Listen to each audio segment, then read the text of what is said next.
ជំនួយយើងនៅតែធ្វើប្រមូលមូលនិធិក៏នៅតែប្រមូលរៀបចំសម្ភារៈជូនបងប្អូនភេសកជួបបញ្ហាប្រឈមគឺយើងនៅតែធ្វើដដែលហើយរឿងមួយទៀតដែលខ្ញុំនៅតែធ្វើដដែលមួយទៀតគឺការរកស៊ីជួញដូរលក់ដូរគឺនៅធម្មតាដដែលព្រោះអីវាជាសរសៃឈាមនៃការជួយ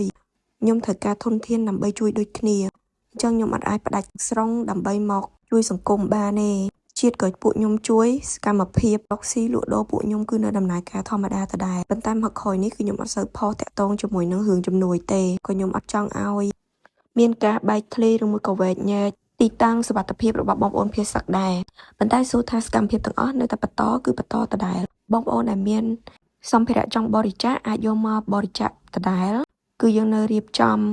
ដឹកជូនពួកគាត់បន្តបន្ទាប់ដូចគ្នាហើយការរកស៊ីលក់ដូររបស់ខ្ញុំក៏ប្រព្រឹត្តទៅធម្មតាដែរវាមិនធម្មតាពេកទេព្រោះអីគឺយើងបែងចែកពេលវេលាដើម្បីមករៀបចំមូលនិធិនិងការរៀបចំសម្ភារៈចាំបាច់ជូនបងប្អូនភេសកដែលកំពុងរងគ្រោះនឹងឯង